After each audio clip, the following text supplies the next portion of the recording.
নমস্কাৰ আমাৰ চেনেলটোলৈ আপোনালোকক স্বাগতম জনাইছো। আগলৈ আমাৰ ভিডিঅ'বোৰ চাবলৈ চেনেলটো এতিয়াই সাবস্ক্ৰাইব কৰক আৰু ভিডিঅ'বোৰৰ নটিফিকেশ্যন পাবলৈ বেল আইকনটো দবাই দিব। ধন্যবাদ।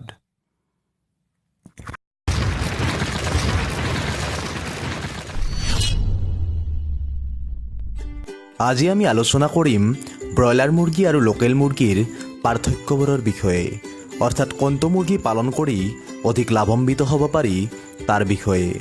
ভিডিঅ'টো স্কিপ নকৰাকৈ শেষলৈ চাব, আশা কৰোঁ আপোনাৰ সহায় হ'ব।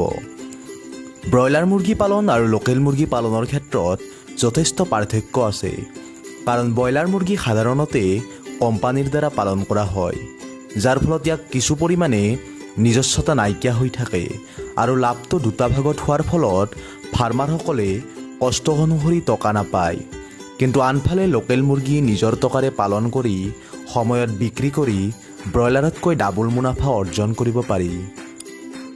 কোম্পানীৰ আণ্ডাৰত ব্ৰয়লাৰ মুৰ্গী পালনত কিছুমান লাভো নথকা নহয়, যিহেতু তাত টকাবোৰ কোম্পানীয়ে খৰচ কৰে, তাৰ ফলত আপুনি অলপ কষ্ট কৰিয়ে নিজৰ টকাক ৰিক্সত নেপেলোৱাকৈ অধিক লাভান্বিত হ'ব পাৰে। দ্বিতীয়তে, ব্ৰয়লাৰ মুৰ্গী পালন কৰিবলৈ ঘৰটোত অধিক টকা খটুৱাবলগীয়া হয়, যাৰ ফলত হঠাৎ মুৰ্গী পালন বাদ দি দিলে ঘৰটোত টকাবোৰ এনেই গুচি যায়, অৰ্থাৎ বহুত টকাৰ লছ হয়। কিন্তু লোকেল মুৰ্গীৰ বাবে ঘৰটোত ইমান টকা খৰচ কৰাৰ দৰকাৰ নাই। আপোনাৰ ঘৰত থকা প্ৰায়ভাগ সামগ্ৰীৰে ইয়াৰ বাবে কম টকাত ঘৰটো সাজি অধিক লাভান্বিত হ'ব পাৰে। তাৰ পিছত ব্ৰয়লাৰ মুৰ্গীৰ বেমাৰ আজাৰ খুব বেছি হোৱাৰ বাবে মুৰ্গীৰ মৃত্যুৰ হাৰো অধিক হয়, যাৰ ফলত লাভৰ অংশও কমি যায়। কিন্তু লোকেল মুৰ্গীৰ বেমাৰ আজাৰ খুব কম হোৱাৰ বাবে ইয়াৰ মৃত্যুৰ হাৰো কম, যাৰ ফলত লাভালাভো বেছি। কিন্তু ব্ৰয়লাৰ আৰু লোকেল মুৰ্গী বিক্ৰীৰ সময়ৰ পাৰ্থক্য আছে। ব্ৰয়লাৰ মুৰ্গী 40ৰ পৰা 45 দিনত বিক্ৰী কৰিব পৰা হৈ যায়, কিন্তু লোকেল মুৰ্গী বিক্ৰী কৰিবলৈ কমেও 2ৰ পৰা 2.5 মাহ সময়ৰ প্ৰয়োজন হোৱা দেখা যায়। সেয়েহে যদি ব্ৰয়লাৰ মুৰ্গী নমৰাকৈ থাকে তেতিয়াহ'লে সময়ৰ ক্ষেত্ৰত ইয়াৰ লাভ বেছি।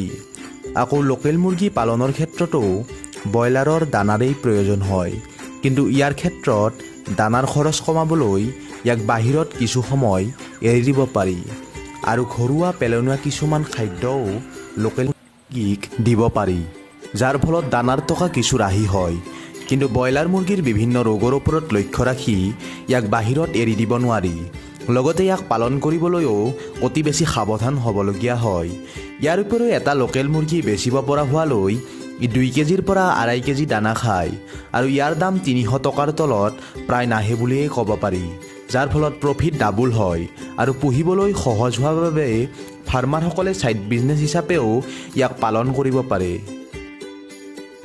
আনহাতে যদি আপোনালোকে বহু মুৰ্গীৰ বাবে এখন ফাৰ্ম বনায় তেতিয়াহ'লে ব্ৰয়লাৰ মুৰ্গীৰ ফাৰ্ম বনাব পাৰে। ৰিস্ক বহু আছে, কিন্তু ৰিস্ক নহ'লে জীৱনৰ মূল্যই চোন একো নাই। সেয়েহে বিবেচনা আপোনাৰ, লাভ দুয়োটাতে আছে। মুঠতে এনেই বহি থকাতকৈ কিবা এটি কৰি নিজে স্বাৱলম্বী হোৱাৰ লগতে আন 10জনৰ নিবনুৱা সমস্যা দূৰ কৰিব লাগে। আমি সকলোৱে জানো ব্ৰয়লাৰৰ মাৰ্কেটখন বহু ডাঙৰ, সেয়েহে কোম্পানীৰ সহায়ত কৰাতকৈ ইয়াকো নিজে কৰিবলৈ চেষ্টা কৰক, ফল আপুনি নিজেই পাব। আগলৈ আমাৰ ভিডিঅ'বোৰ চাবলৈ চেনেলটো এতিয়াই ছাবস্ক্ৰাইব কৰিব আৰু ভিডিঅ'টোত লাইক, কমেণ্ট আৰু শ্বেয়াৰ কৰিবলৈ নাপাহৰিব। ধন্যবাদ।